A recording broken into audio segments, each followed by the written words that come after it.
You want to know her name? Come on, man. Come on. Shit, I know what you want. All right, man. I'll tell you. Yeah. I heard your name was Margarita. I said, okay. Can I get 2 drinks? Really, it was nice to meet you. Really nice to meet you. The way I rap about you, you might as well be a feature. I don't even want to hear about it. Y'all coming from the wall fountain.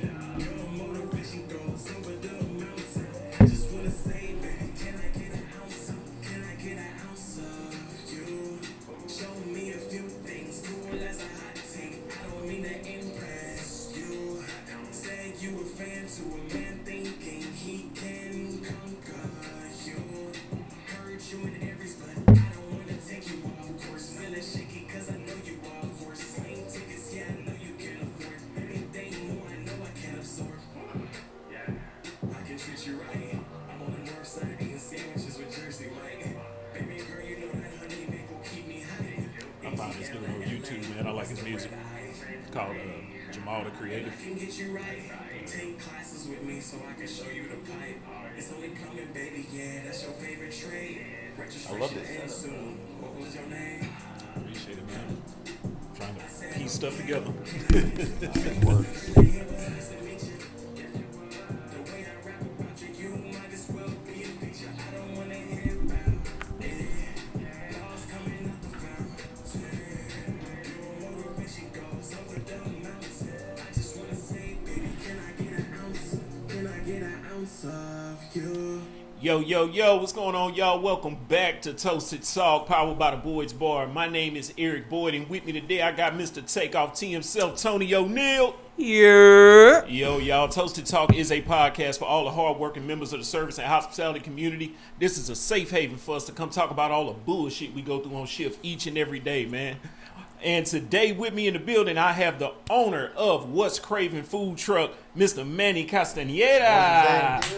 What's going on, man? How you been? Oh, I've been good, bro. Man, I appreciate you hitting me up, man. I remember the last time we were together, you were on our show, so it's an honor to come and be a part of your show, man. Appreciate Thank you, man. I appreciate it, man. Yeah, for sure. Hey, look, at Toasted Talk, we don't start no shift without a shot, all right? Shit, cheers to bro. us, cheers to y'all, all right? Let me go ahead and get this. Yes, sir. Oh, man. Cheers, guys. Cilantro. Cheers. Woo! All right, Manny. So, first, man, that was a good shot. That is a good drink. Right? Woo. All right, so the first question I like to ask all of our guests, man, your top 5 pet peeves about working in the industry. It could be with guests, employees, management, whatever. Don't matter. You're an owner, so I'm sure you got a bunch of them. Man, but I grew up in the industry, man. My first gig was at Papacito's, man, part of Papa's Brothers. And the original Papacito's out there on Richmond and in Hillcroft. Okay. So shout out to everyone that I met there. Man, I guess rolling side work. Rolling silverware, man. Rolling silverware. I hated rolling silverware. Bro. Cleaning our stations. I don't know, man. From day one, I fell in love with the industry. Yeah. I'm not gonna lie, man. I fell in love with it.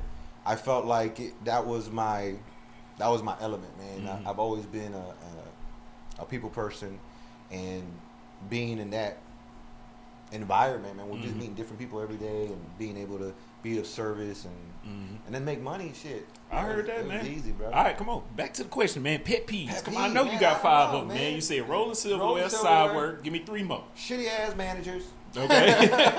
That is a running theme on this show. Everyone has said it. Shitty ass managers. It's either been bro. inconsistent or shitty ass management. Yeah, Shitty right. ass managers. Poor leadership, bro. Man, Poor that's leadership. a huge pet peeve, man.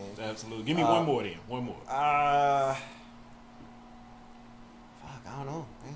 Shit, poor tippers. I don't know. Poor tip. Okay, cool. We go with that, bro. I do want to add in on something that he said. We talked about this What's on a up? previous show before. So I was at my last job, and it was right next door to the job that I had before then. And they were telling me that, like, because we used to have to roll mad silverware. Yeah. And they were telling me that, like, no, they don't roll silverware no more because some kind of rule change, law change, that it was like for a server to, if you take a server, basically off the floor Mm-hmm. to roll silverware, you have to pay them minimum wage. Oh, really? Yeah. That in Texas or that? Here, yeah, like I was here. Yeah, Damn, it I was didn't know that. because they was like, yeah, we don't roll silverware no more. I'm like, what the fuck? Yo, we had the man like 50, 75. Then they started doing some like real shifty type of shit, like where like it's slow. Let me start rolling my silverware now. So by the time it's time to get up out of here, I can shoot out Of the course. door. Yeah. That's what the hell I do. Any silverware that you rolled during shift didn't count for the amount of silverware that you had to roll. You got me so fucked up. I ain't even gonna lie. I ain't gonna lie. So fucked up. One of the chicks wasn't paying attention, and I really did not like her. Yeah. And I saw her; she was just hitting it. We had to roll 75 that day, and she in the middle of the shift. They like, who gonna say something to her? I'm like, man, not me. Watch, I'm gonna watch this girl roll 75 more, and straight up watched her do it. She was hot. Man, please. Yeah. Fuck that shit. Nope, not doing it. Oh man. So we talked about your. So give me your background. You told me your pet peeves. And you say you've been in the industry since a young age. Like, take me through, like, just real quick, like where you started to where you are now. Yeah, for And, sure. One thing that we like to do is you were very specific about the places that you work. Mm-hmm. So on this podcast, we like to be very general. Okay. Yeah. Okay. Yeah. I mean, I grew up in the restaurant industry, man. That's most of my career.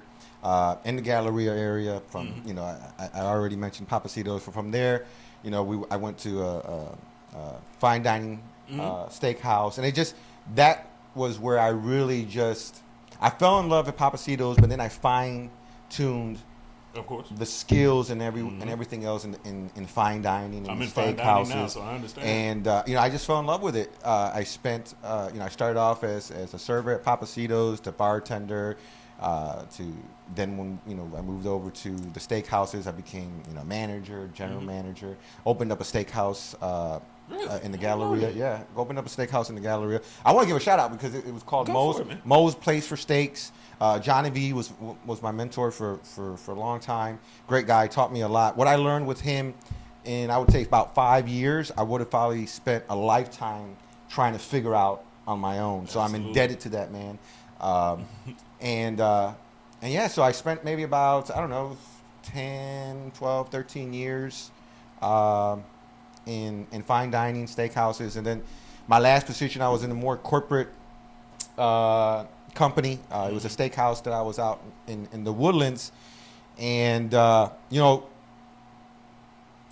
that, I learned a lot about myself on that position. And when I left there, I said, okay, this is it. I'm tired of making everyone else money.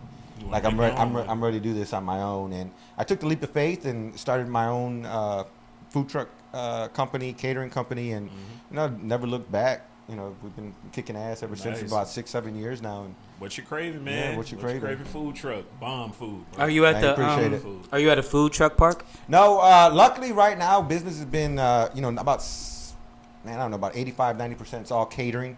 Okay. It's so that's good. I know what I'm getting into every day.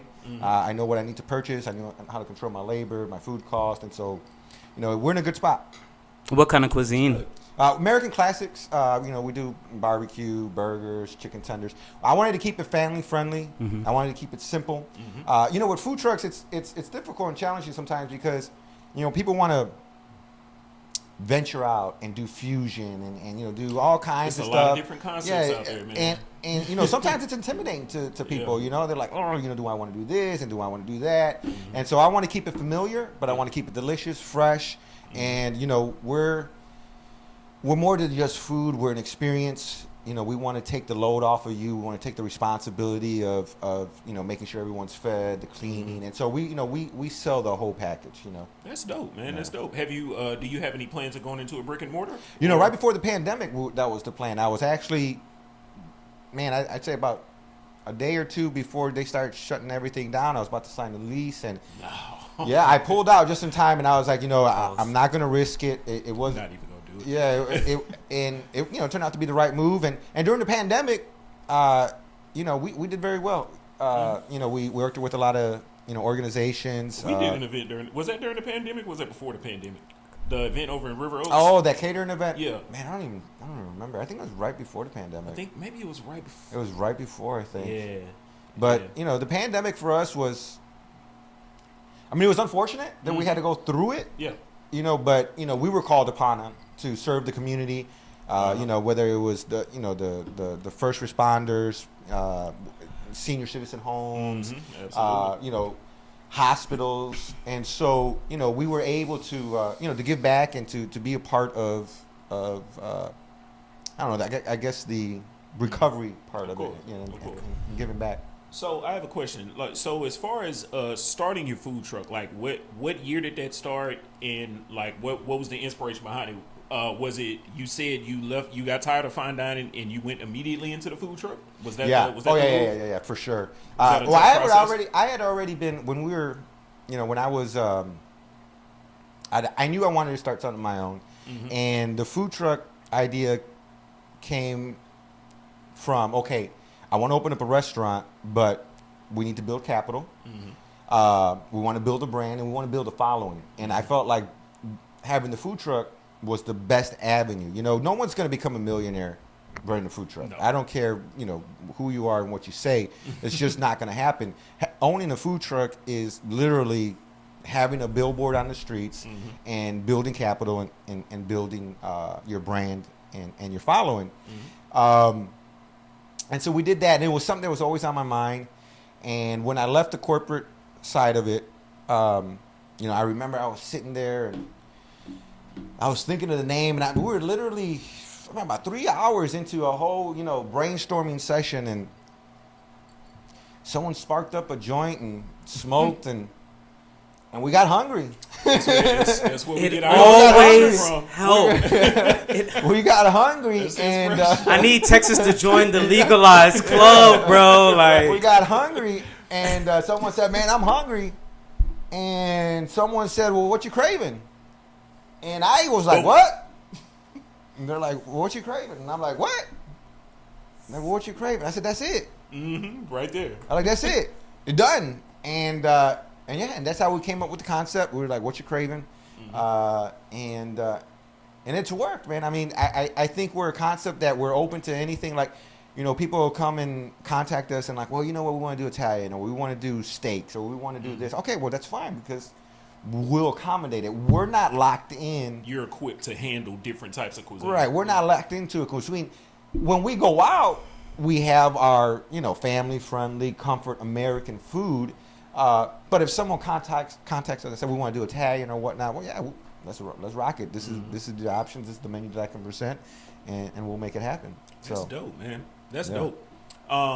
I know this gentleman right here. He is very interested in starting a food truck. So I know he probably has a couple of questions for you.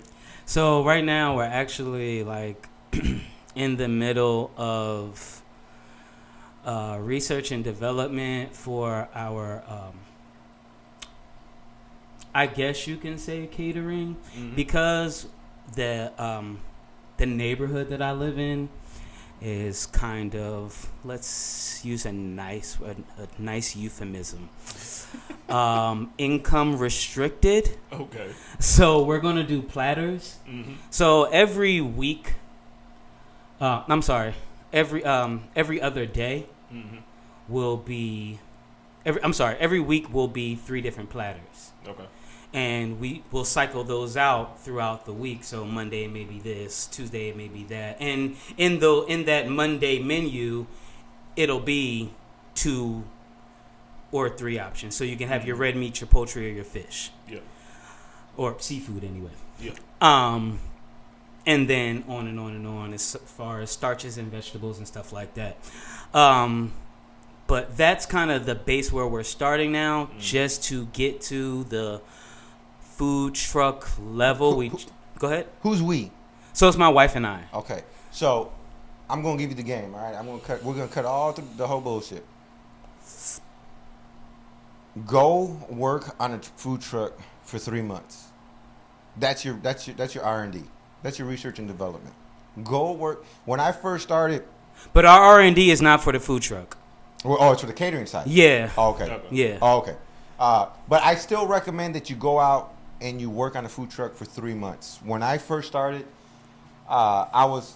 So it was about 7 years ago when Craigslist was still a thing. I went on Craigslist and I was looking for the help wanted ads, and I found a food truck that was looking for help, and I called them up. I just saw that on Craigslist yesterday. Yeah, I called them up and I'm like, hey, listen, I want to come work.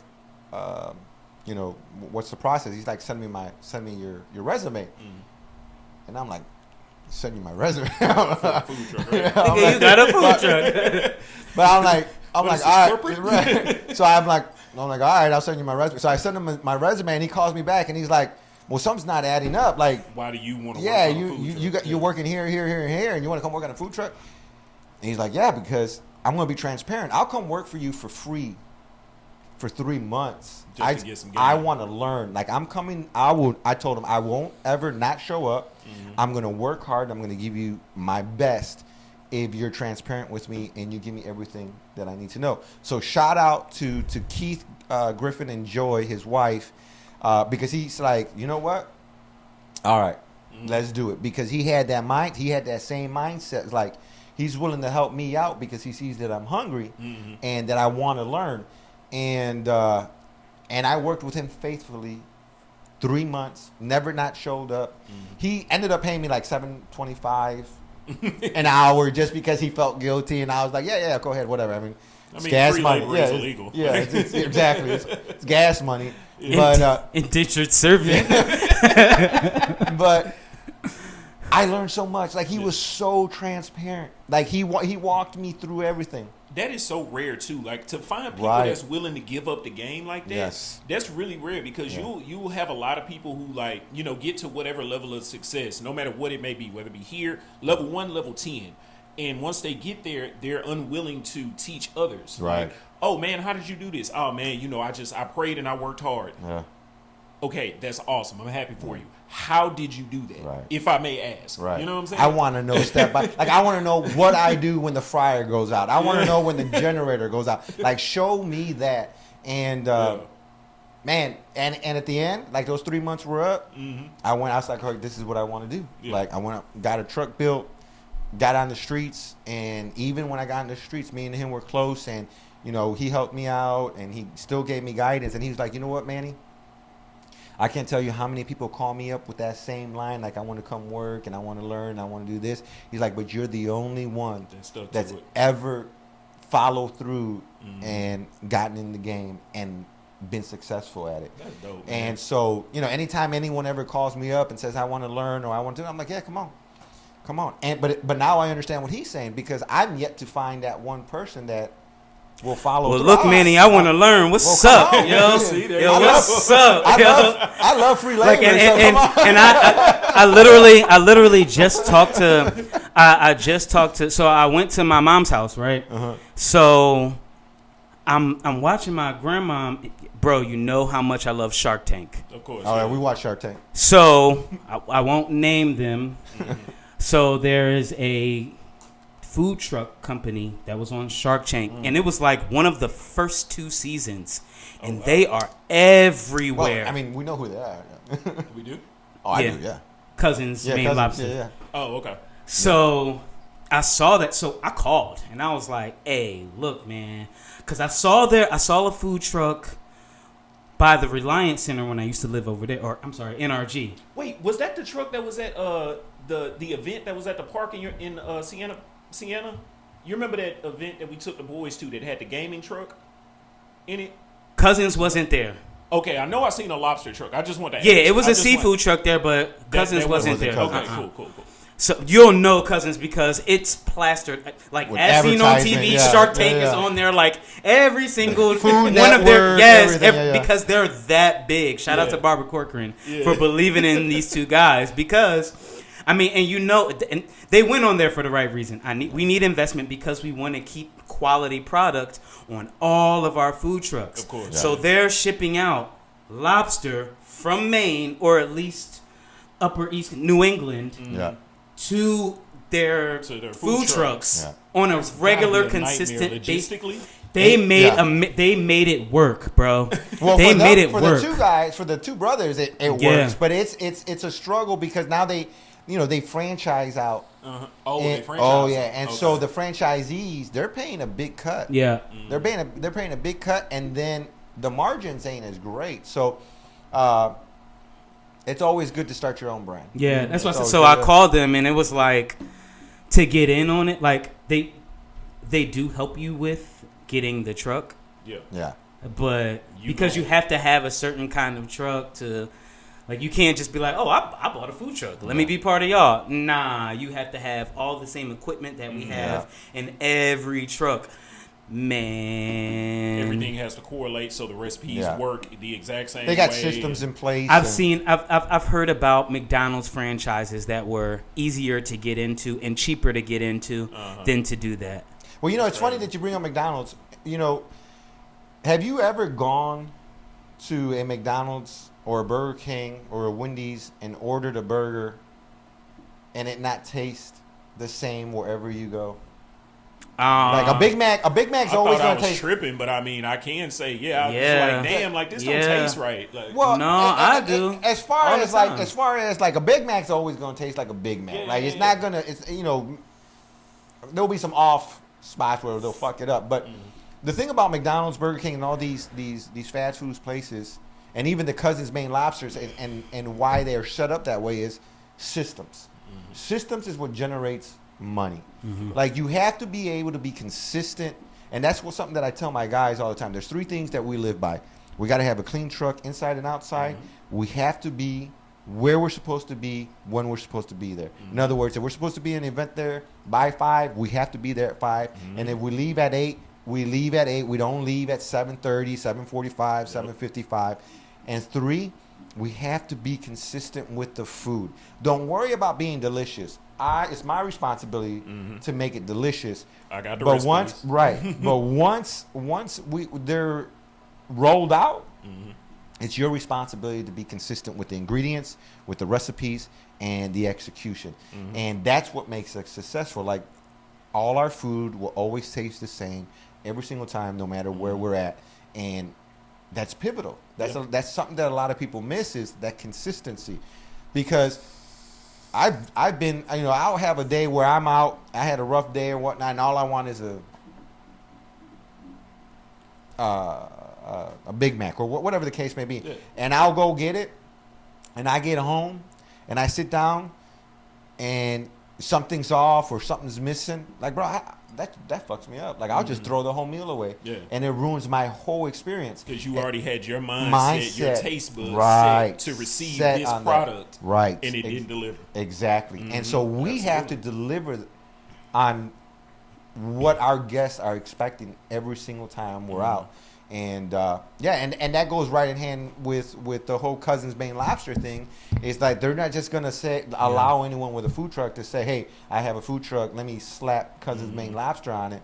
No, you got to have systems. You got to have the right equipment. You got to follow the recipe, the order guide. We have a product that is known, and we're going to make sure that you can create it the exact way that we want you to create it. Not Absolutely. put your own twist on it. You're going to cook it the way that Cousins Maine Lobster cooked it. Right. Absolutely. Right. And their business plan was actually very smart. How they grew the business plan was actually very smart to me, because we're not going to sit here and say there's a Cousin Maine's Lobster in all 50 states. No, it's bullshit.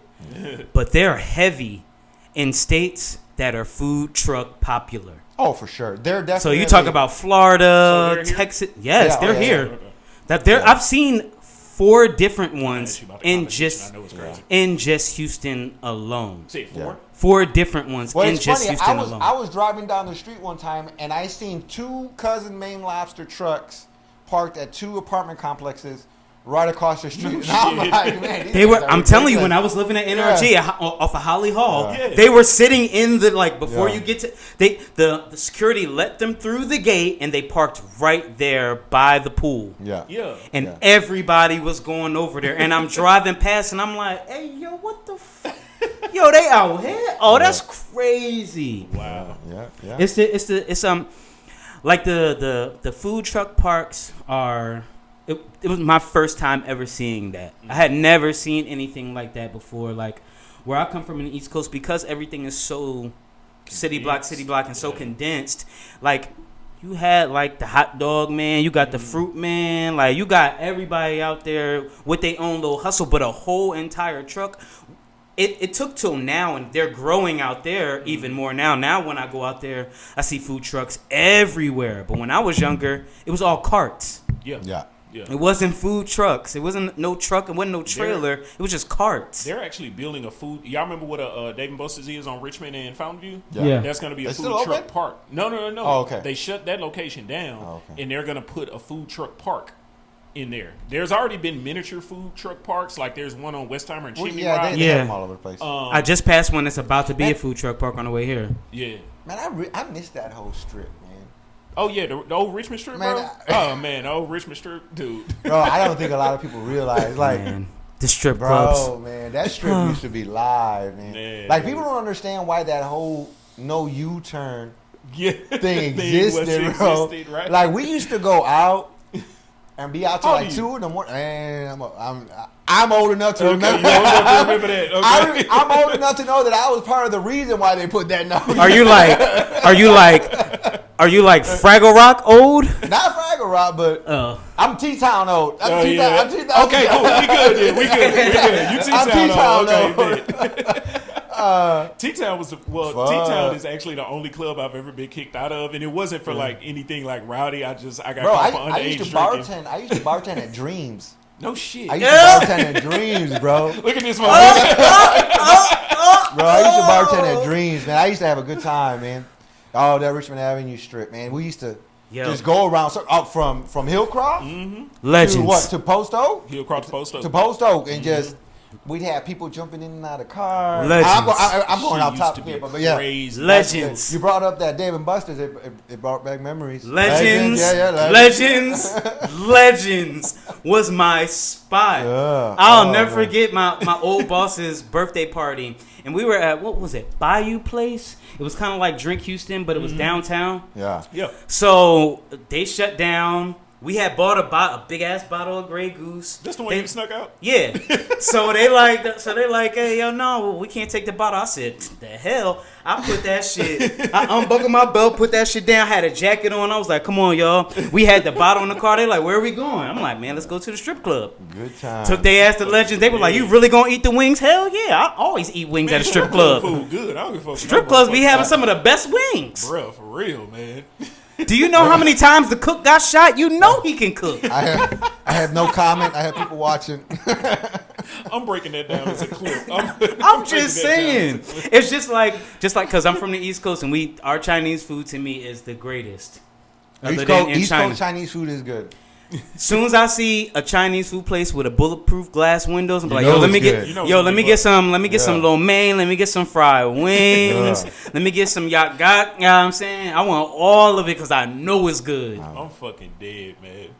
All right, so let me shift the topic real quick. I want to touch on it right now. Pause, and then we're gonna go to a commercial break and we're gonna come back and expound on it. For sure. So you are huge into boxing, man. Tell me what got you into it. My health, man. I was about Really? to die. Yes. Well, I've always been a fighter. I've always been. You was about to die. What Yeah. Well. Yeah, well, you can't. I Yeah, can't just gloss over that, my boy. that was the worst transition ever. Like, how you getting? I was about to die. I was literally So let's about- get to how you was about to die. Wait a minute. Well, I've always been a fighter, but starting the business, like anything, it takes a lot of time, a lot of energy. I was overworked, malnourished, not sleeping, stress, and I just all that added up, man. And I was waking up with acid reflux. I totally got overweight. I think I got up to like 230 pounds. Really? Yes, man. I couldn't breathe. Every time I put a shirt on, the buttons were popping out. I put the seatbelt on. I was just unhappy with myself, and I actually went to the doctor, and they said you have to change your lifestyle, man. Yeah. Like this ain't gonna cut it. You're not gonna last like this, and so I found the gym, and I got back into boxing, and the rest was history. It got to the point where the coach that owned the gym, he was 72 years old, and he came up to me one day and he's like, "Hey, I'm going to shut this down." And I told him, I said, "Well, I can't afford for you to shut this down. This is my lifeline." one thing led to another. I talked to my coach that was training me, and I said, hey, listen, I'm thinking about buying this gym, but the only way that I'm buying it is if you run the boxing program. So shout out to Derek Collinsworth. He was my partner in this. I said, I'll buy the gym if you run the boxing program. And he's like, fuck it, let's do it. And so I bought the gym. He took over the boxing program. And, from there, we were like, well, you know what? We got the gym. Let's start a podcast so we can, open doors for the fighters in Houston and give them a platform. And then from there, we started managing fighters, and we've been doing great things since. We won our first fighter. All right, hold it. Hold it. Let's hold it right there. Let's pay some bills, and then we're gonna come back and get some more of that. All right. Absolutely. All right, guys. So my drink. There you go. All right, so you guys already know the Toasted Talk podcast is powered by the Boys Bar. First sponsor up, as always, is Teach Me How to Cocktail. Teach Me How to Cocktail is a full-service cocktail course teaching the average home entertainer to be a skilled drink aficionado. Taking a Teach Me How to Cocktail course is equivalent to take a painting class or a cooking class, except we're doing it to booze. One skilled bartender is going to come to your location and teach you and up to 9 of your friends how to make 3 classic cocktails. Second sponsor is, as I said before, the Boys Bar. The Boys Bar is the most elegant way for you to celebrate any occasion. If you need a bartender for your birthday, anniversary, corporate event, the Boys Bar will be there for you. We'll be back shortly, guys. The industry really bit me in 2016 when I was introduced to the world of craft cocktails. Craft cocktails are all about fresh ingredients. Hey, what's going on, everybody? My name is Eric Boyd, owner and operator of the Boyd's Bar. Here to tell you about our newest concept to the brand, Teach Me How to Cocktail.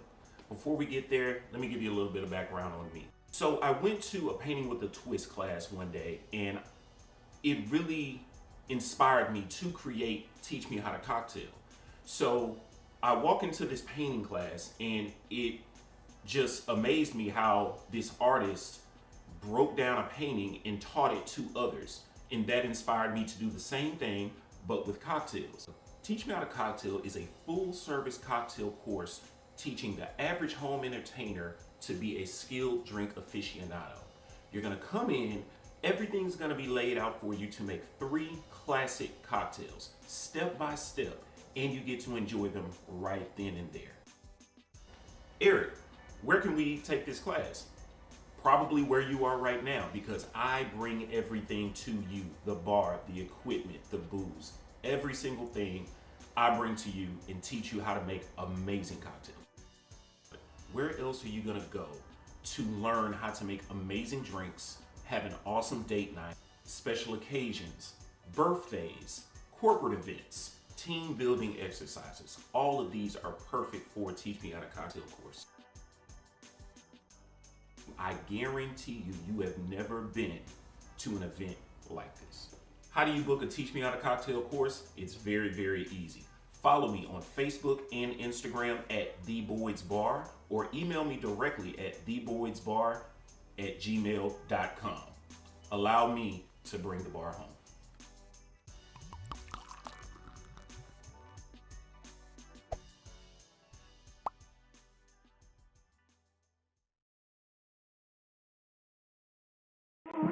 Come on, man. Come on. Shit, I owe you one. All right, man. I'll tell you. Yeah. I heard your name was Margarita. Yeah. I said, okay, can I get 2 drinks? Really, it was nice to meet you. Really nice to meet you. The way I rap about you, you might as well be a feature. I don't even want to hear about it. Law coming from the wall, fountain. Your motivation goes over the mountain. I just want to say, baby, can I get an ounce? Can I get an ounce of you? Show me a few things, cool as a hot tank. I don't mean to impress you. Said you a fan to a man thinking he can conquer you. Heard you in Aries, but I don't wanna take you off course. Feeling shaky cause I know you off horse. Plane tickets, yeah, I know you can afford. Anything more, I know I can absorb. Yeah. I can treat you right. I'm on the north side eating sandwiches. We back, fellas. Yo, welcome back to Toasted Talk, guys. Thank you all for viewing those ads for me. All right, so before we got into the break, man, we were talking about Mr. Manny Castaneda's boxing gym and his boxing career, life. And so I am going to step aside for a second because I know my brother Tone, huge boxing. I'm a casual fan, Manny. I'm a casual fan. Most fans are casual. But I know this motherfucker right here. I know he can talk with you. So, like, here's the thing. 'Cause everybody thinks I'm crazy. I do not like UFC. No, that's fine. I don't like UFC. Like, my grandmother, my Millsy lady, shout out Millsy. Love you, She was a huge boxing fan. Her favorite boxer, Roy Jones Jr. We would have pay-per-views at the house all the time. So I literally grew up watching boxing, and then I started watching boxers that were way before my time. Not only just either right before my time or way before my time. Like, my favorite boxer is Sugar Ray Leonard. There you go. That's got good. You know what My you're doing. favorite boxer is Sugar Ray Leonard. And that whole... Now you can tell the casual fan. Yeah, like... Fan, right? Like, and it's funny that he's in, part of that industry because I just had an argument with somebody 2 days ago about Floyd and how much they hate Floyd. And I said, okay, what's the object of boxing? And it was like, what? To beat somebody else. I said, to hit and not get hit. That's right. That man it's an art form. Y'all call it running and dancing around. So what? You ain't hit him, did you? You score a point when you hit him. It's like playing tag.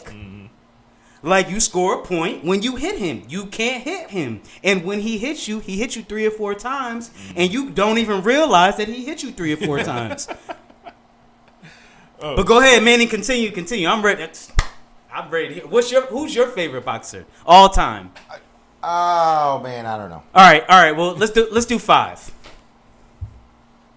As a fan, I love Mike Tyson. I just love his whole story. I love his style. Is he one of the greatest? That's debatable, but he's one of my favorites. I love Sugar Ray, Roberto Duran, Hands of Stone, Oscar De La Hoya, Golden Fernando Boy. Vargas, Miguel Cotto. Who would you, when you're in the ring, because I'm sure you spar. Oh, absolutely. So who did you model or who would you say that you modeled your style of fighting? Are you Orthodox or Southpaw?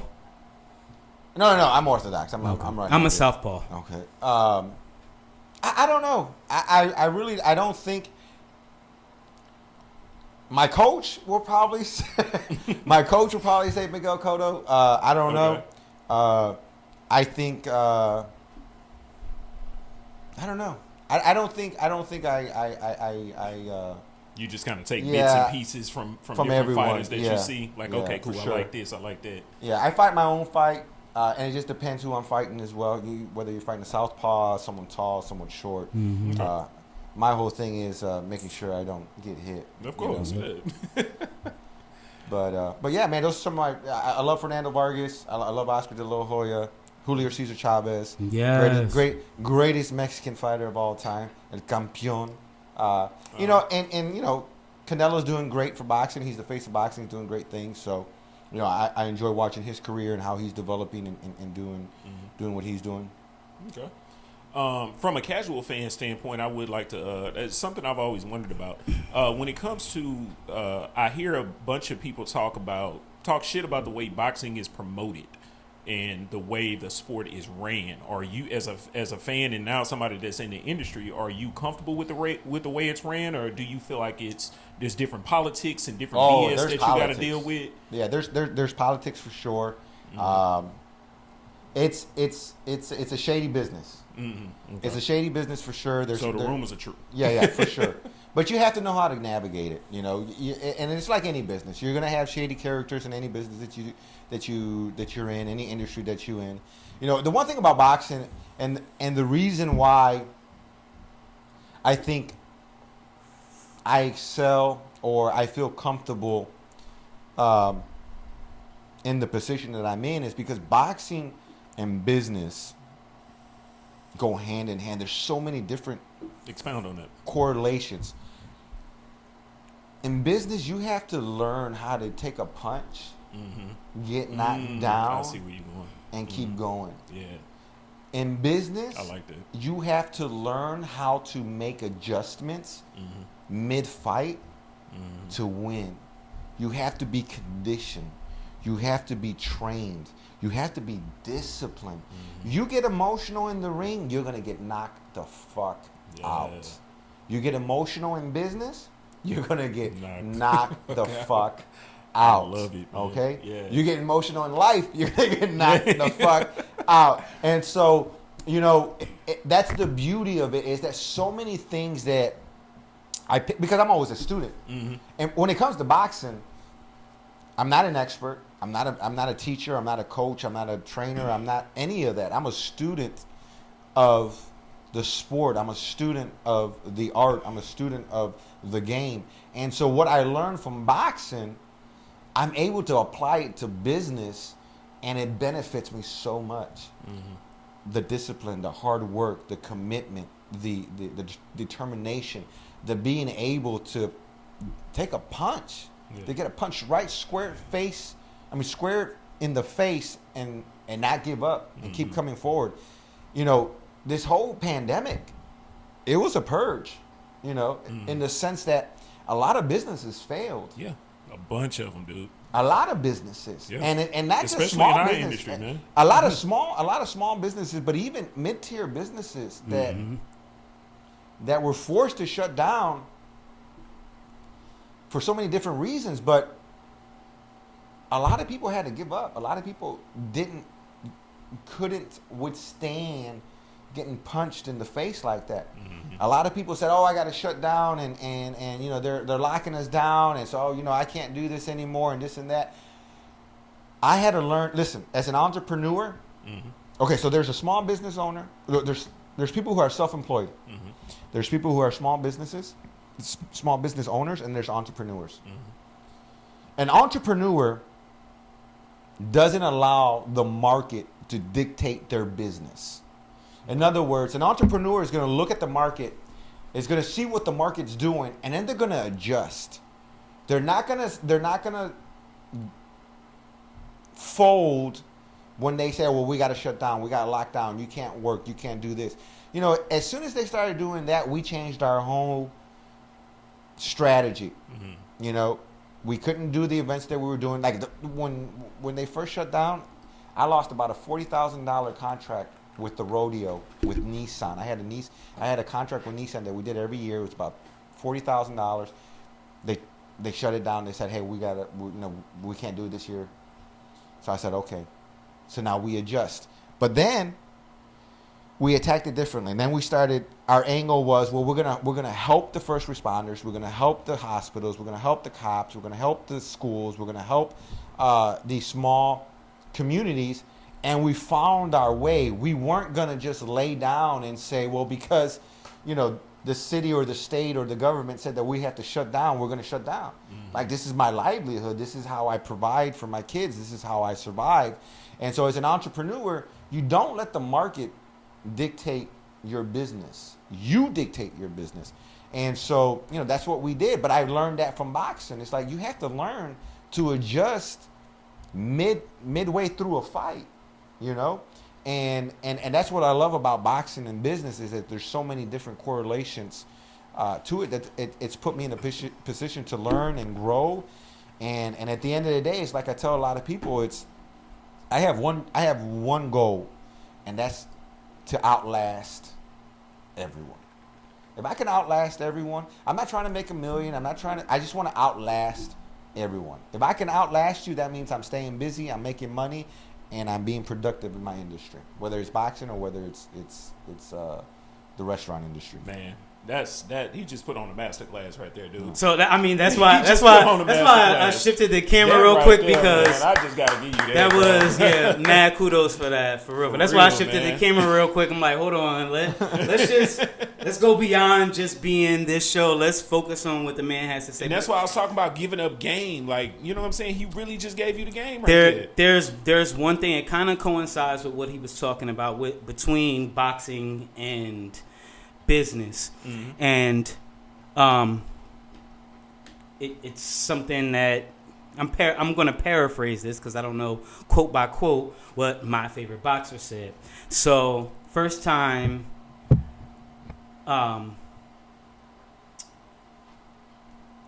Sugar Ray fought Durant, Yeah. right? And what happened? He lost. Right. Because Durant got in his head. He got in his head. He got in his head. He was talking about his wife and this, that, and the third. And you talking about this young boy just came from winning the Olympics. He's like, boy, I'm about to whoop your ass. So, but hands of stone. And Durant at that point, he wasn't flashy. He came from Cuba in a time that, Cuba was struggling. Castro was still there. So then fight number 2 comes. It's a whole different story. So it kind of switched. But what the switch that happened was Durant started partying. Yep.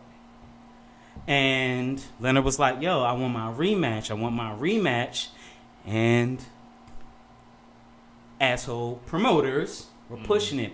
But when he got his focus, all his emotion he put into his training. So when Manny was just talking about like when you go into the ring and you're emotional in the ring, you're done. Because that's what happened to Sugar Ray. He was emotional in the ring. In the first fight, yeah. The second fight, he put all his emotion into his training. Yep. So, and that's the same thing with business or in life. Put all your emotion into the background before you take that step to do anything. Because by the time you get into the ring and you're prepared for this business or that, you good because you're thinking at a level head and you're prepared for what could be thrown at you because you already got all your emotion out. Absolutely. That's why, like when he uses the analogies like that and comparisons like that, better said, it makes a lot of sense because the comparisons that's really true. Like it's spot on. Like seriously, that's what kept me so intrigued by your monologue that you just went on right now. I was so captivated by it just because number one, you were making sense and it was so relatable. You broke that down. You broke down business and you broke down life and compared it to boxing. Everything made sense. Everything was relatable, man. It's almost like you rehearsed that, bro. Like no, I seen a lot of people when the pandemic started. You had social media, and you see people respond and complain and get emotional and throw their hands up in the air and say, "Oh, why me?" And the government is, crazy, and there's, they're not giving the small businesses a chance, and this, that, and other. And okay, you can waste your energy on that, or you can figure out how you're going to maneuver and figure it out. Because at the end of the day, people gotta fucking eat. Yeah. Dude, that was my thing. When the pandemic started, like you were talking about like navigating your way through everything and not just quitting up, but kind of changing your business model, however it was that you worded it. When the pandemic hit, I was just, because we did a wedding, the Boyd's Bar did a wedding literally 2 days before they shut us down. Yep. So we got shut down on a Monday. We did a wedding that Saturday prior.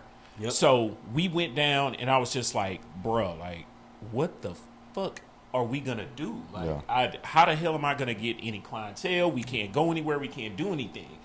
I was just like, I don't know what the fuck I'm gonna do. And then I was just like, you know what, Tone? I'm gonna start making drinks to go. There you go. I'm gonna start making drinks to go. And you know what? They legalized that. Bruh, literally, I was up every fucking morning, and I had one drink or a couple of drinks that I was doing that day or that week or whatever, and I would get up and I would make them, I would batch them, put it out on social media. Hey, who needs hurricanes? Who needs old fashions? Who needs whatever? Yo, my man's he sent me to the store one day and was like, "Yo, here go $10. Get 10. Go to the dollar store, get 10 gallons of water." I'm like, all right. Yo, came back with the 10 gallons of water. He like, we about to dump this shit out. I'm like, hold on, wait a minute. Yo, and sealed it back up. I would get orders once I put that on social media. Man. I would get orders. I want a gallon of old fashioned. I want a gallon of fucking mojitos. Yeah. I want a gallon of whatever, and I'm just like, bet, not a problem, bro. You Well, know I mean, what I'm saying? how many times have we heard that hard work beats talent every single time? Yeah. Every single time. Every single time. Every single time. And people were taking a position of entitlement and like, oh, I want to stick to my business plan. I don't want to be disrupted. I don't want to change what I'm doing. I don't want to be inconvenienced. Fuck that. Like, as a matter of fact, I made a hell of a lot more money during the pandemic than I did in previous years. Yep. In previous years, because there was a need and I adjusted and I fulfilled it. and I fulfilled it. Versus sitting there bitching and complaining about not being able to post up in a public place or do my events or do this or nah, man, let's go. We got to keep this shit fucking But see, moving. here's the difference. You're an entrepreneur, as you Right. said. So you're an entrepreneur, and that there's a different mindset between an entrepreneur and a small business owner or a someone small who's business owner self-employed. or a beginning entrepreneur, because during COVID you had the PPP loans and stimmies and all of that, so people weren't really, because don't let the red bandana fool you, I am not a Republican, but Trump's government and his administration was actually set to benefit entrepreneurs if they maneuvered in the right way. Of course, yeah. Because I know so many people that I grew up with, like, oh yeah, we don't want Trump to go. We don't want Trump to go. Yeah, because you started something and you building on that, and you know once he leave, it's gonna get a little risky for you I know. because all of those tax credits and Trump stuff is gonna fuck you over a little bit. Bread, man. But he's a businessman, Of and course. as an entrepreneur, you're naturally a businessman. So I never knocked anybody for supporting the administration for that reason At all.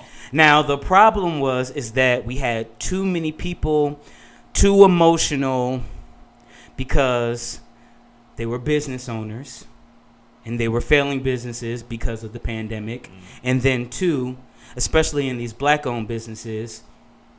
Okay, my business is failing. I can't even let my son walk out the door. Or my daughter walk out the door. I can't walk out the door because we don't know what's going to happen. So everything started to become the blame game about how their business failed. Your business failed because sometimes you got to pull your big boy drawers up and go out there and hit the street. Exactly Which is what he was saying. Yeah. Like, you got to pull your big boy drawers up and hit the street. But no, let me get so emotional and so caught up on what's going on that, oh no, it's the government's fault. No, it's actually not the government's fault. It's actually just your fault. You, based on what you just said, like you basically said something that I've been saying for a long time. And the way I put it is, I don't want to hear any more about your problems. Only thing I want to hear from this point moving forward is solutions. Right. I don't give a shit what you going through. Okay, cool. You went through it. I sympathize with you. Okay, but at some point, my boy, it's got to be about solutions. Right. You've complained. You've cried. You've done whatever it was to release, like you said, release that emotion at that time. But now it's time. All I want to hear is solutions. I don't want to hear anything else. I don't want to hear any more complaining. It's about solutions. What can we do to solve the problem or solve the issue or solve the dilemma, whatever the case may be? So, like I said, being an entrepreneur, man, is very complicated. You know, I own a catering company. I own a food truck. Am I a chef? Fuck no. I cook a lot, but I'm not a chef. But I love making money. So I'm going to use that avenue, and I'm going to figure out how to make money from what I have. I own a boxing gym. I manage pro fighters. And am I a pro fighter? Do I have any history of managing fighters? No. But I'm going to figure it out, and I'm going to be successful, and I'm going to surround myself with the right team, the right people, and I'm going to learn, and we're going to grow together, and I'm going to be transparent, and I'm going to navigate it by having work ethic, character, principles, and values. When the pandemic started under the Trump administration, we had to adjust. We had to figure out how we're going to make it happen. We're in the Biden administration. Oh God! And Yeah, we're under the Biden administration, and now I have to figure out how to make it, through this. I'm not gonna give up. The fucking markets are crashing. I got money in crypto. I got money in the stock in the S&P 500. Every time I look at it, I'm just bleeding money. I don't get discouraged. I know what the game plan is. I move forward.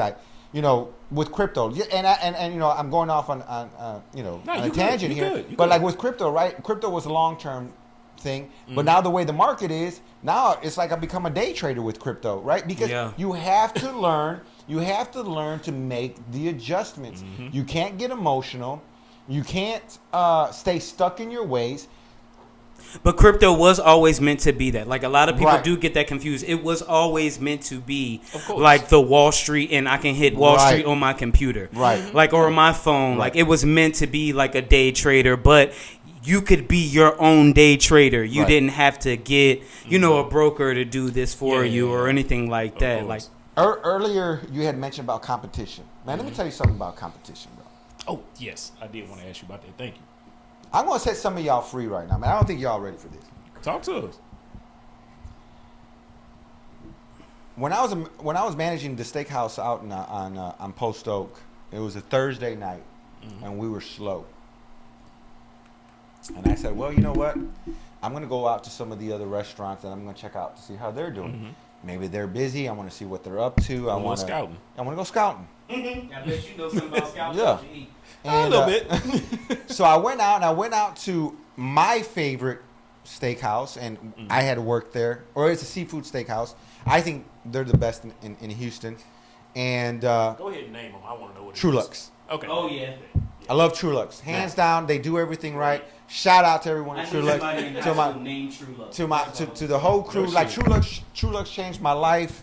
The people that I met there, the leadership there, the management there. All of y'all, man, from Scott to Dave to all of y'all.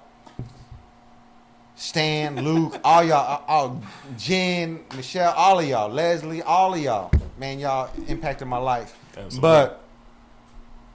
But I remember when I went back as the manager of the steakhouse, and I went and I walked through the door, and Dave Manner was at the front, at the hostess stand, and I said, hey, what's going on, Dave? And he goes, what's going on, Manny? I said, man, I just want to stop by, checking out the competition, see how y'all doing. I said, we're kind of slow over there. And he goes, Manny, let me tell you something. There is no such thing as competition. As long as you're doing what you're doing right within your four walls, you're going to get your piece of the pie. And that stuck with me. And that's something that I took back to my concept, was like, I don't care if we have 10 food trucks with all the same concept, with the same concept, with the same food. As long as we do what we do right, we'll get our piece of the pie. Houston has what, 4 point something people? Almost 5 million. We're number 4, if not number 3, the largest city in the country. In the country. People eat out 3 to 4 times a week in Houston, and they spend anywhere between $12 to $18 every time they go per person. Okay, fast food, fast casual, whatever. I don't have to worry about the competition.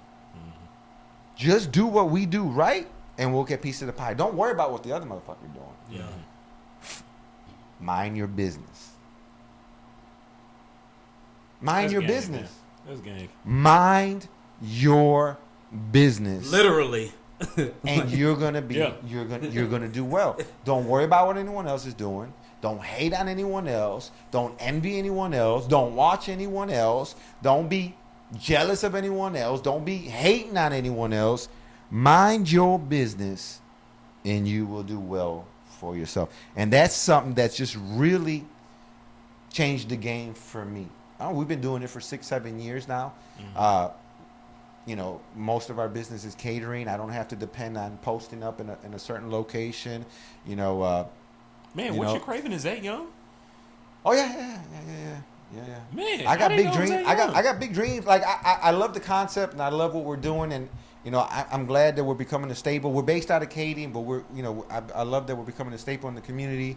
And our mission is simple, man. We want to add value to the community. We want to give back. We want to make people's lives easy. Because listen, man, I have a big family. When I used to hold events and people would come to the house, man, I'd be cooking, cleaning, throwing out the trash, washing dishes, making sure everyone's fed. And I never really got a chance to enjoy anything. Like, I wouldn't eat until everyone was gone. And so that's something that I want to translate over with our business. Like, hey, listen, I'm here so you can enjoy the memories. I'm here so you can sit down and have conversations with your family and friends. I'm here so 2 weeks from now, people are going to be like, man, what was the name of the food truck? Because they were so good, man. You did such a good job by hiring them. Or, man, they did such a great job. Like, that's our mission. Like, we want to add value. We want to make you look like a star. And we want to take the load off. And that's something that I really just emphasize when I'm talking to potential people who want to hire us. It's like, listen, I'm here to make your life easier. And I have people that contact me and be like, well, we're doing this huge event. I need to hire like 8 or 10 food trucks. I'm like, hey, listen, I can help you with that because I work with a network of food trucks. I have a network, exactly. Yeah. And these are people that I trust, that are reputable, that I know are going to deliver. And they're like, and I don't charge them, and I don't, and they're like, you would do that for me? No. Well, yeah, absolutely. Why not? That's part of the value that I want to give to you. And they fall in love with us. Yeah. And every year they're like, hey, Manny, we need 8 more trucks. Hey, Manny, I need this. And so we're just slowly growing and growing and growing and growing. A lot of people think when it comes to adding value to something, like as far as being a business owner, like, oh, I can add value to whatever it is that you're trying to do. Value isn't always monetary. Right. You know what I'm saying? Value is what else I can provide for you outside of, quote unquote, saving you money. Right. Okay? Like, you can use my network. My network is valuable. Yes. To you. Yes. So, absolutely. Because it makes it stress-free. Absolutely. Like, we live in a world. Listen, you can call a bartender at the drop of a dime. Yeah. Yeah. I pay for convenience. You make my life easier. How many times do I say that? Yeah. You make my life easy. You make my life easy. I'm gonna pay that that luxury tax. Of course. Or whatever. I'm going to. You save me time. You save me energy. I'm going to invest in that. Yes. And so that's our mindset. Like, how can we make your life easier in anything? Of course. In anything and everything. The definition of convenience to me, it may not be in Webster's, but the definition of convenience to me is paying for something that I do not know how to do or do not want to do. That is the definition of convenience to me. I don't want to do it. Either I can't do it or I don't want to do it. Yeah, I don't want to do it. I don't want to fucking do it. Exactly. I don't want to do it. Exactly. Hey, man, you next time keep me in mind for all your bartending events. Oh, you already know, bro. You already know. Shit, I got you. We linked up with that. That was a good event too, huh? That was a good event, man. I ended up staying 2 hours past what I was supposed to. Did you tax his ass? You know I did. Already. Bro, we was in River Oaks doing this event, right? Where in River Oaks? This was like Westheimer and... I don't even remember, but yeah, it was River Oaks. You used to work right past River Oaks in like Westheimer and South Shepherd. In River Oaks. Yeah, Westheimer and South Shepherd, right? Where the T-Mobile was? Oh, I was talking about Rob. I was in River Oaks. So what's the... Oh, fuck, that was Westland. Yeah. That was Westheimer and Westland. Westheimer and Westland right across from the Central Market, right? Yeah. So... Yeah, Westheimer and Westland. So pass up Raw, and then make that left going towards downtown, and then you make that left at the next major light going into that neighborhood, that part of River Oaks. Yeah. Right, dude. I found out later he is 2 doors down from Tillman Fertitta. Fucking Tillman, man. The Bushes, the Bush Senior. They lived in River Oaks. Yeah. Yeah, they all lived there. All them rich people live over there. Yo, let me tell you real quick, bro. This motherfucker, Manny, bro. So, Pete, we pulled up to the event. I arrived like maybe 30 seconds before he did. So he pulls up in his truck, and then in his personal truck. And then his food truck arrives a little bit later. So they're trying to back The food truck, bro, they have the trickiest driveway Fuck ever, yeah, dog. it was tricky. The trickiest fucking driveway ever, and it's tight. It was tight. Or play.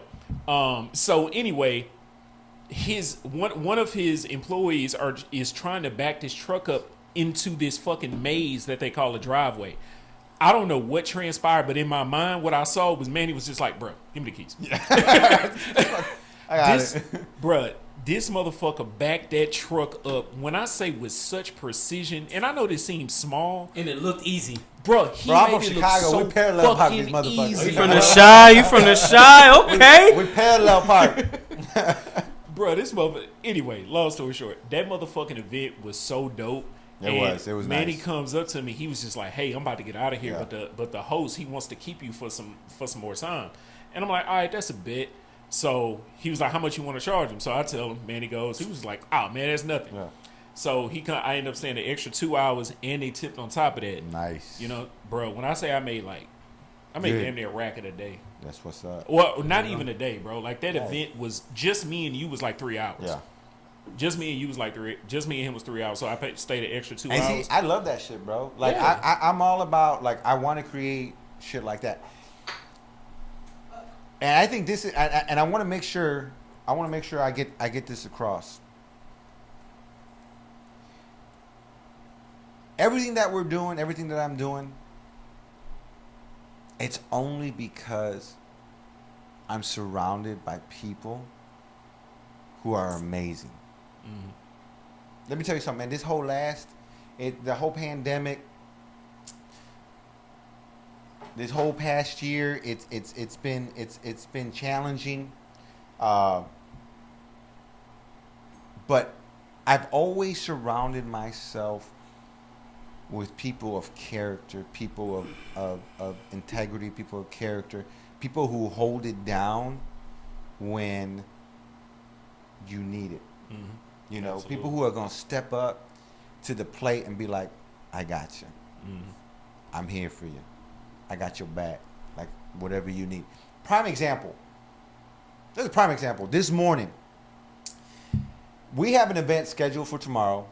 I get an email this morning saying, "Hey, just a reminder that your event's today at 3:00." And I'm like, "What? This is scheduled for tomorrow." I didn't have anything planned for today. My guys are off, and everyone knows when you off, you off. You off. Don't call me. Don't call me asking to come in and all that shit. I'm off. Yeah. And so I'm like, nah, this was I have the text where you said it's, you know, whatever it is, The 13th. the 13th. Yeah. Oh, I apologize. That's my fault. No, it's for the 12th. So I jump on the phone, group text. That's what you was dealing with this morning? Yeah. When I was texting you? Yeah. Hey, I need y'all up and running. You know, this was at 11 o'clock or whatever it is. I need y'all up and running by 1 o'clock. Mhm. Got it. Boom. We're there. I have people that are so dependable. So they have character. They have integrity. They have my back no matter what. Now, I would like to think that that's a reflection of the relationship that I have with them. They know Of that course. when they call me or they need something, that I'm there for them. But whether it's the food truck and the catering, or whether it's the boxing, whether it's management, man, I'm surrounded by great people, bro. Man, I'm surrounded by great people. I feel like I don't deserve them. I feel like they have been there faithfully, standing in the gap, filling whatever it needed, whether it's Coach Jack, whether it's Coach Derek, whether it's Coach Joe, whether it's whether it's trainer John, whether it's my manager at WhatCha Cravin, Damien, whether it's my full-time employee X, whether it's my assistant Rhea, like all of them rise to the occasion, and if there's an emergency, there's a need, they meet it. And it's critical. Like, you have to surround yourself with the right people. You have to surround yourself with the right team. But it starts with me. Like, right? Like, I have to They looking at you? right, I have to be able to reciprocate. They have to trust me and know that if there was a need that they had, that I'm going to be there to fulfill it. Absolutely. You know? And And I'm so grateful for them. And I want to take this opportunity to express my gratitude with them, because we've been doing this for years. We've been doing this 6-7 years, the grind. Man, fuck. They told me, don't open up a boxing gym, bro. You're just going to lose money. It's not worth it. It's this, that, and other. Nah, I got it. We got this. And I'm not going to lie. There's sometimes we have to steal from Peter to pay Paul. WhatCha Cravin covers the grind, and it's a struggle, man. But it's worth it because of the team and because of the work that they're putting in, and the dedication and the commitment to what they're doing. Like we talk about boxing. We have Quentin Quick Draw Rando, who's fighting Thursday on the UFC fight card. He's going to be the main event. Man, I met that young man. UFC fighters out here, bro? Well, he's fighting on the UFC card, but the fight card, but it's boxing. But I mean, this young man, I want to give him a shout out, man. This kid, man, when I met him about 5-6 years ago, let me tell you something about Quentin, man, and his character. He's been through a lot, man. He's been in prison. He lost his son.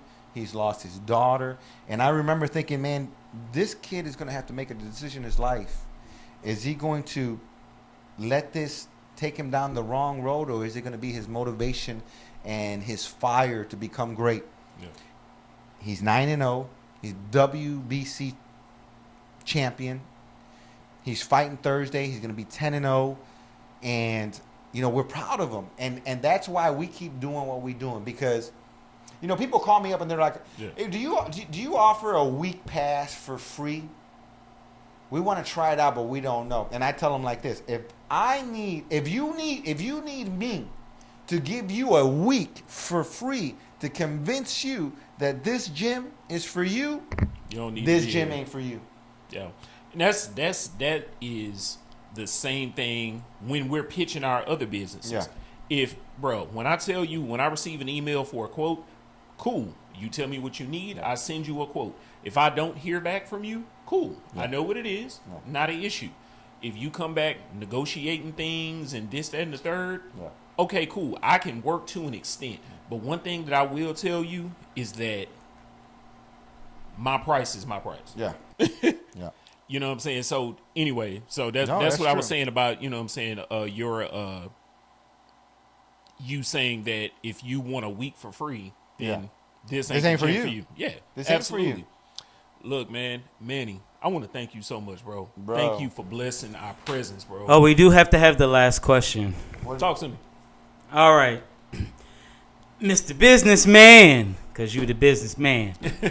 So we can't ask you the question like we would ask anybody else in the industry, because you're not just in this industry, you're in other industries. When you get up in the morning, whether you going to catering or food truck or the gym, top 5 songs that get you ready for the day. Wow. You know what? I'm big on praise and worship. Okay. Do you like I'm sorry, you said praise and worship. Yeah. What is it? Maverick City? I love Maverick City. Yeah. Yeah, I get down with Maverick City. I don't know. Yeah, listen, my relationship with God is critical. It's so important. I will not compromise it. I'm on this whole new thing now where first thing in the morning I need to be in prayer. I need to be in meditation. I need to be in spiritual alignment because it's real out here, man. Like all this stuff that we're in that as an entrepreneur that we're dealing with. Listen, first and foremost, I'm a father. I have 2 beautiful daughters that I'm raising. I'm a business owner. We have teams. Like, I want to make sure that I'm right, man. I want to make sure that mentally and emotionally and spiritually I'm on the right path. And so when it comes to what I listen to when I jump in the truck, it's praise and worship. And if it's not praise and worship, it's some type of motivational, whether it's TD Jakes, whether it's whoever it may be. I love Gary Vee from the business aspect of it. His voice is annoying, but I do like Gary Vee. I can't lie. But I agree. but he has some good principles. Yeah. And let me tell you something. As far as because that's a great question. we're getting programmed every day.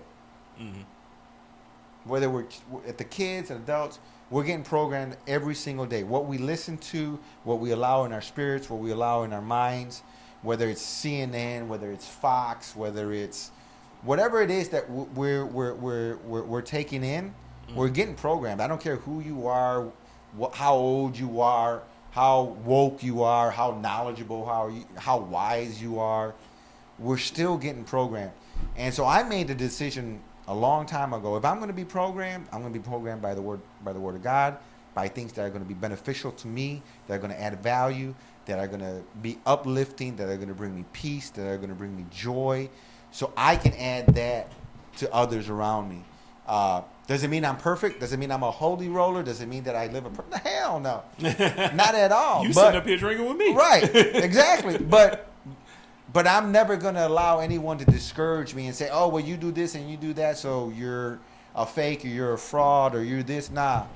No. Because you don't know the work that you put in. The work and the path and my walk. The Bible don't even say don't drink. It says don't drink in abundance. Right. So it means don't drink to get drunk. And that's what the Bible actually does say. My grandfather. He did turn water to wine. My grandfather, rest in peace, man. One of the greatest things that he taught me is he's like, son, there's a time for everything under the sun. There's a time. There's a time to drink. And it's a scripture. There's scripture that says that. But it's true. Like, you can do everything in moderation. You want to drink? Drink. Absolutely. You want to dance? Dance. You want to go out? Go out. But in moderation.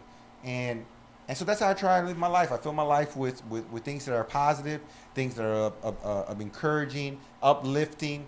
But I listen to Meek Mills. Hey! I get down with Meek. I get down, So and I'm a big Pac fan, big Biggie. He about to give us his top 5. Yeah, Pac, Biggie, Meek. I when I get in the zone when I'm training, I'll have that music jamming in my ear. So yeah, there's a time for everything. There's a time for everything. I love it, man. Yeah, bro. Well, look, man, we're going to go ahead and wrap up this episode of Toasted Talk, guys, powered by the Boys Bar. Thank y'all so much for tuning in. Manny, thank you for being my guest today once again, man. I appreciate it. Nah, man, it was great, man. Hey, look, man, go ahead and tag all your socials right now, man. Tell them where to find you. Tell them how to link up with you. For sure. Hey, and listen, we back, bro. This whole year we've been quiet. WhatCha Cravin, The Grind, Square Business. I'm telling you, this year is going to be a great year. We're going to hit it hard. Keep a lookout, man, and we appreciate all the love and support. And we'll catch up with y'all soon, man. Got IG, Insta. Yeah, so everything on social media is at like WhatCha Cravin, at the Grind Boxing Academy, and at Square Business Management. Absolutely. Yes, sir. All right, guys. Oh, go ahead. No, that's it. Oh, shoot. All right, guys. From us here at Teach Me How to Cocktail, Toasted Talk, the Boys Bar, we're going to see y'all next week. All right, peace.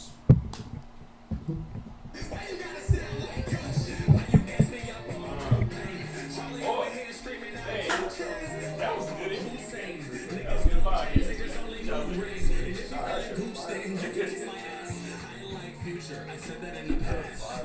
Said every meme on the gram. 6. Oh, now you switched up, acting Aubrey. Oh, dude. Peeling off in a Quinn Harley. Clock King hacks and Steve had Harvey. Dreaded monster, I'm on my Bob Marley. I'm sorry, the sorrow quench thirst in the morning. That's funny, I feel it a little. Why you magic school bus feeling Miss Frizzle? I'm about my work, you're about the glitter. Signature whistle.